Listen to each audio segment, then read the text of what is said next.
He came on in the 85th minute and he won man of the match because he ran the show in extra time, and I mean literally ran everywhere. His out of possession work was unbelievable. That is Amad Diallo winning back the ball both times Manchester United scored in extra time to take it from 3-2 down to a 4-3 win, in which he scored the winner. And today we're going to analyse Amad Diallo's performance, what we saw, talk about what kind of player Amad Diallo is and what he can add to Manchester United. A very Bernardo Silva ex-player. But before we talk about Amad and what he's going to add to Manchester United this season, if Ten Hag gives him the minutes, we're going to talk about his performance versus Liverpool. So this is Amad coming on in the 85th minute.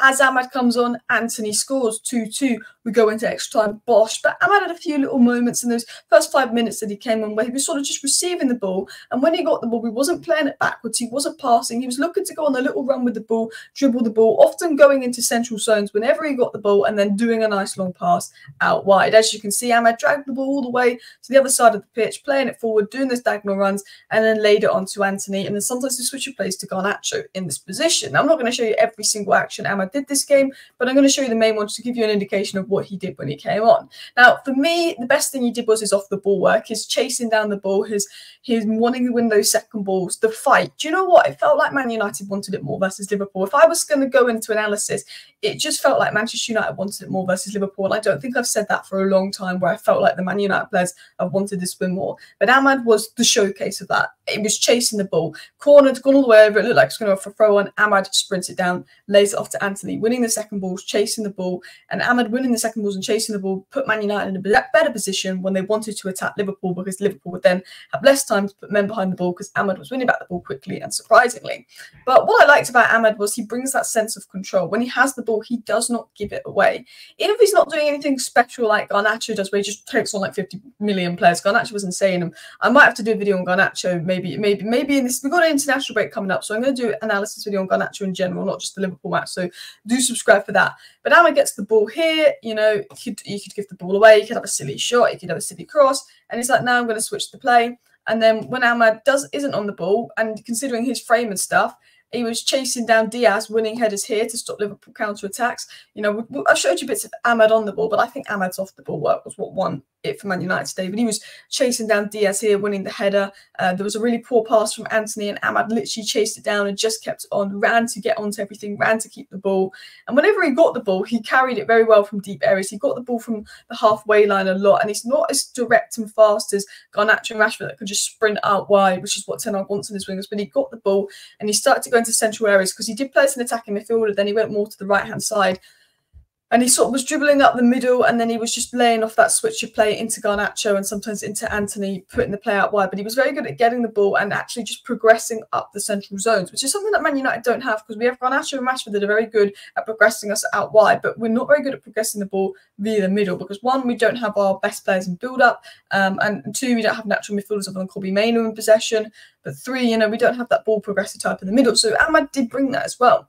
But what I liked most about Amad was we saw what he did at Sunderland. We saw what he does best. We saw these Bernardo Silva-esque moments from Amad Diallo here, where he would get the ball out wide and he'd just bring it in. He would just bring it in, and then he'd lay a little switch cross that over to Garnacho. But he did that multiple times. And Garnacho, whenever Garnacho got the ball, it was good that he passed to Garnacho, because whenever Garnacho got the ball, it felt like something was going to happen. I think Garnacho created 6 chances. Garnacho would get the ball and he'd lay in a really good cross and probably could have got about 3 assists. I think he only got 1, maybe 2. Got 1 for Amad. But every time Garnacho got the ball, he did something. And Amad was giving the ball to Garnacho in these dangerous areas where Garnacho was putting in good crosses.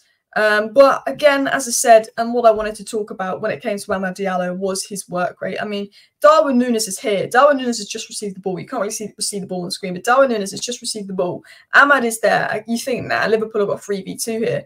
Liverpool have got 3v2 and Liverpool had a 5v2, and wow, Diallo defended that well. Liverpool have 3v2 here, but then Amad is just there. Like, what is Darwin Núñez doing? Amad is just there. Amad wins back the ball, and this isn't the only time he won back the ball. He won back the ball for the Rashford goal. And then Amad gets the ball here. And then when he wins back the ball, it's not like he loses it or anything. He then starts dribbling. He gets the ball all the way from our box to the halfway line, does a little pass. But, you know, that was for, obviously, that was him winning the ball back here whenever we had a counter-attack. Less than about a minute later, Amad then wins the ball back here. Amad then wins the ball back again. Less than a minute later, after he stops the Darwin Núñez good chance, he wins the ball back here. What happened? Bosh. Rashford scored 10 seconds after that. 3-3. But then You know, it's not just him winning the ball 3-3. Liverpool have a corner. I think Van Dijk's going to do what he did in the Carabao Cup final. He's going to score a header, and Liverpool are going to win in the last kick of the game, aren't they? Ahmad's like, no. Harvey Elliott gets the ball, wants to take a shot. Ahmad is like, psych, I'm here. Harvey Elliott was not expecting Ahmad. He gets the ball. But people don't realise how hard this is. To run from one end of the pitch to the other end of the pitch and tap the ball in the back of the net is so much harder because you've got so much time to think. You've got so much space between you and the goal. People don't understand how hard that is. So he wins the ball, and him and Garnacho are running, and they are running for their legs. Garnacho had a hamstring injury. You've got to give credit to Garnacho for the work that he's doing. But he's running. And he lays the ball to Ahmad here. And this is not an easy situation to score from. Ahmad's had all the time in the world to think. Conor Bradley's going to come over. But what Ahmad does is he feints his body. So Conor Bradley thinks he's going to come inside. Ahmad goes on the outside. And then Bosch, he couldn't have hit that any better. He put that bash in the corner. Could not have shot that any better. And that is the goal. And I wanted to break down the shot. I saw this guy called Reedy Football break down the shot to just show you how good of a finish this was. But he said this: Ahmad's drop of the shoulder before the strike is killer. This level of composure and circumstances is a joke. Let's break it down, which is true. The fact that, you know, the composure in this scenario of the game is crazy. Firstly, he peels off Bradley by forcing Bradley to choose which way he's going to go. And that's why he does the body feints and stuff. And because of this, you know, Bradley's multitasking. He said that Bradley did everything right, and stalled the attack best he can and adjusted footwork well, but Ahmad drops his shoulder rather than taking it back inside, and he feints. Look at Bradley's posture now. Didn't expect Ahmad to do that, and defending on the back foot is the hardest because now Bradley's got to get back in area.